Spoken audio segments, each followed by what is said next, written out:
بسم اللہ الرحمن الرحیم۔ رب ذوالجلال کے بابرکت نام سے شروع کرتا ہوں جو دلوں کے راز خوب جانتا ہے۔ جسے چاہا در پہ بلا لیا، جسے چاہا اپنا بنا لیا، یہ سب تیرے کرم کے ہیں فیصلے، یہ بڑے نصیب کی بات ہے، یہ بڑے نصیب کی بات ہے، بڑے نصیب کی بات ہے۔ ناظرین گرامی، ایک ایسے شہزادے کی کہانی جس کی زندگی عیش و عشرت میں گزر رہی تھی، لیکن جب اس کے دل میں عشق الہی آیا، جب اس کے دل میں اللہ کے عشق نے جگہ بنا لی، تو اس نے عیش و عشرت کی زندگی چھوڑی اور مرتے دم تک صحراؤں کی خاک چھانتا رہا۔ پیش خدمت ہے دیوانہ عشق، تاجدار کشور ولایت حضرت سری سکت رحمت اللہ علیہ کی مجلس اور وائس کا ایک پرسوز واقعہ عشق الہی کی کشش کا زندہ و جاوید ثبوت ہے۔ فرماتے ہیں ایک دن بغداد کے سب سے وسیع میدان میں ان کا جلسہ واز منعقد ہوا۔ جو ہی انہوں نے تقریر شروع کی، ہر طرف آہوں کا دھواں اٹھنے لگا۔ خوف الہی کی ہیبت سے کلیجے شک ہو گئے۔ کوئی آنکھ ایسی نہ تھی جو فرط اثر سے اشکبار نہ ہو۔ اس وعظ میں احمد ابن یزید نامی بغداد کا خلیفہ بھی آ کر شامل ہو گیا، جو بڑے تکبر کے انداز میں آ کر مجلس میں بیٹھ گیا۔ اس وقت حضرت یہ فرما رہے تھے، تمام مخلوقات میں انسان سے زیادہ ضعیف کوئی مخلوق نہیں، لیکن باوجود اس کے وہ خدا کی نافرمانی کرنے میں سب سے زیادہ جری اور بہادر ہے۔ احمد ابن یزید کے دل پر آپ کے اس جملے کا اتنا گہرا اثر پڑا کہ وہی گھائل ہو کر رہ گیا۔ دل کے قریب ایک سلگتی ہوئی آگ نے ریاست اور عمارت کی ساری آن کو آنے واحد میں خاکستار کر کے رکھ دیا۔ اب اس کے پہلو میں ایک مسکین اور درویش کا دل تھا۔ شاہانہ دل کی دنیا بدل چکی تھی۔ وعظ کی مجلس ختم ہونے کے بعد جب گھر پہنچا تو ایک نامعلوم ہے جان سی دل کی دنیا بدل چکی تھی۔ ساری رات بے چینیوں کے اضطراب میں کٹی۔ صبح ہوتے ہی وہ حضرت سکتی رحمت اللہ علیہ کی بارگاہ میں حاضر ہوا۔ چہرے کی افسردگی، آنکھوں کا خمار اور آواز کی بے خودی بتا رہی تھی کہ یہ اپنے آپ میں نہیں ہے۔ بڑی مشکل سے اتنے الفاظ کہہ سکا، حضور، رات کا بیان جگر سے پار ہو گیا ہے، عشق الہی کی آگ میں سلگ رہا ہوں، خدا کے سوا ہر چیز سے دل کی انجمن کو خالی کر لیا ہے۔ اب مجھے وہ راستہ بتائیے جو بارگاہ یزدانی تک پہنچتا ہے۔ میری کشتی بیچ منجدار میں ہے، اسے ساحل تک پہنچا دیجیے۔ حضرت سری سکتی رحمت اللہ علیہ نے اس کے سینے پر تسکین کا ہاتھ رکھتے ہوئے فرمایا، صبر سے کام لو، رحمت الہی اس راہ کے مسافروں کی خود دستگیری فرماتی ہے۔ تم نے دریافت کیا ہے تو سن لو، خدا تک پہنچنے کے دو راستے ہیں۔ عام راستہ تو یہ ہے کہ فرائض کی پابندی کرو، سجدہ عبادت کے کیف سے روح کو سرشار رکھو، گناہوں سے بچو، شیطان کی پیروی سے اپنی زندگی کو محفوظ رکھو، مشاغلے دنیا سے تعلق رکھتے ہوئے سرکار مصطفیٰ کی غلامی کا حق ادا کرو، اور خاص راستہ یہ ہے دنیا سے بے تعلق ہو جاؤ، یاد الہی میں اس طرح بے خود ہو جاؤ کہ خدا سے بھی سوائے خدا کے کسی چیز کی طلب نہ کرو۔ حضرت کی گفتگو ابھی یہی پہنچی تھی کہ اچانک حضرت احمد بن یزید کے منہ سے ایک چیخ بلند ہوئی، اور وہ عشق الہی کے اضطراب میں بے خود و مستانہ وار صحرا کی طرف نکل گئے۔ کچھ دنوں کے بعد احمد یزید کی ماں روتی ہوئی آپ کی خدمت میں حاضر ہوئی اور آپ دیدہ ہو کر عرض کیا، حضور، میرا ایک ہی فرزند تھا جسے دیکھ کر میں اپنی آنکھوں کی تشنگی بجھاتی تھی۔ چند دنوں سے وہ نہ جانے کہاں غائب ہو گیا ہے۔ ہمارے پڑوسیوں نے خبر دی ہے کہ ایک شب وہ آپ کی مجلس میں شریک ہوا تھا، اسی وقت سے اس کی حالت غیر ہو گئی۔ آپ کے چند جملوں نے اسے دیوانہ بنا دیا۔ آہا، اب مجھے اپنی اولاد کا ماتم کرنا ہوگا۔ حضرت نے تسلی دیتے ہوئے ارشاد فرمایا، اے ضعیفہ، صبر و شکر سے کام لے، تیرا بیٹا ضائع نہیں ہوا، وہ جب بھی میرے پاس آئے گا میں تجھے خبر دوں گا۔ خدا کی طرف بڑھنے والوں پر ماتم کا انداز اختیار کرنا خدا کی وفادار کنیزوں کا شیوا نہیں ہوتا۔ چند ہی دنوں کے بعد گرد آلود چہرے، بکھرے بال اور ایک سرشار دیوانی کی سج دھج میں احمد یزید حضرت سری سکتی رحمۃ اللہ علیہ کی بارگاہ میں حاضر ہوئے۔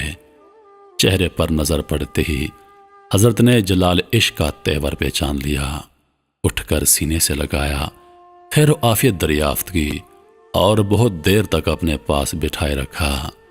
اسی درمیان میں اس کی ماں کو اطلاع بھجوائی، تمہارا بیٹا آ گیا ہے، آ کر ملاقات کر لو۔ ماں کو جیسے ہی خبر ملی، اپنی بہو اور پوتے کو ساتھ لیے روتی پیٹتی اپنے بیٹے کے پاس آئی اور اس کے چہرے کی بلائیں لیتے ہوئے کہا، بیٹا تو اپنی بوڑھی ماں اور بیوی کو چھوڑ کر کہاں چلا گیا تھا؟ تیرے فراق میں روتے روتے ہمارے آنچل بھی گئے، انتظار میں آنکھیں پتھرا گئیں۔ چل واپس چل، اپنے گھر کو آباد کر، ہماری امیدوں کا چمن مرجھا گیا ہے، پھر سے اسے شاداب کر۔ بیوی نے فرط غم سے منہ ڈھانپ لیا اور سسکیاں بھرتے ہوئے کہا، میرے سرتاج، آخر ہم سے کیا بھول ہو گئی کہ تم اس طرح روٹھ کر چلے گئے؟ جیتے جی اپنے بچے کو تم نے یتیم کر دیا ہے، تمہارے سوا ہمارے ارمانوں کا کون نگران ہے؟ ماں اور بیوی نے ہزار منت و سماجت کی، لیکن دیوانہ عالم ہوش کی طرف پلٹنے کے لیے تیار نہیں تھا۔ روح پر سرور عشق کا اتنا گہرا نشہ تھا کہ ہزار جھنجھوڑنے کے بعد بھی عالم نہیں بدلا۔ ایک دیوانہ عشق کا کیف دیکھنے کے لیے سارا شہر امنڈ آیا تھا۔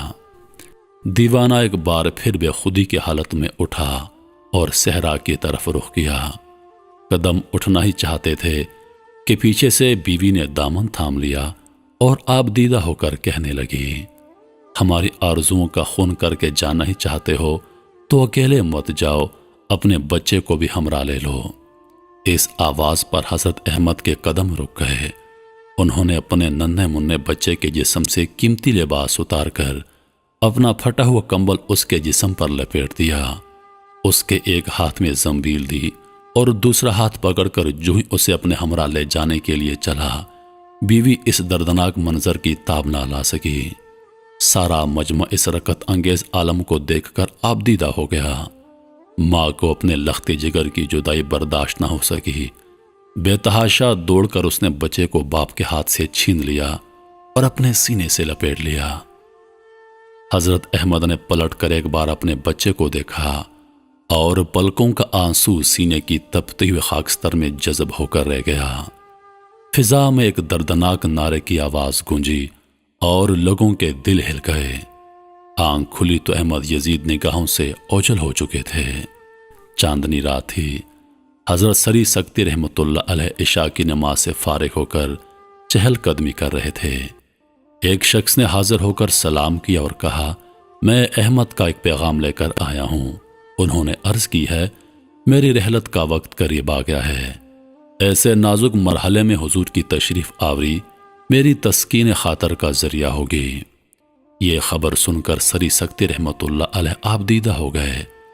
حاضرین مجلس سے کہا، خدا کا ایک مسکین بندہ جس کے نالہ شبینہ سے صحرائے عشق میں ایک شور برپا تھا، افسوس کہ آج اس کا آخری وقت آ گیا ہے۔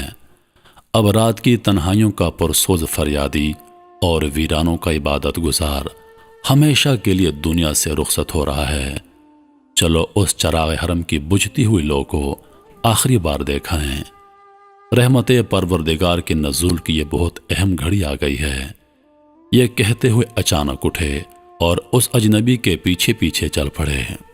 بغداد کے ایک مشہور قبرستان میں پہنچ کر وہ اجنبی شخص رک گیا اور ایک لاغر انسان کی طرف اشارہ کرتے ہوئے کہا، یہی ہے وہ عالم جاوید کا مسافر جس نے دم رخصت آپ کو آواز دی ہے۔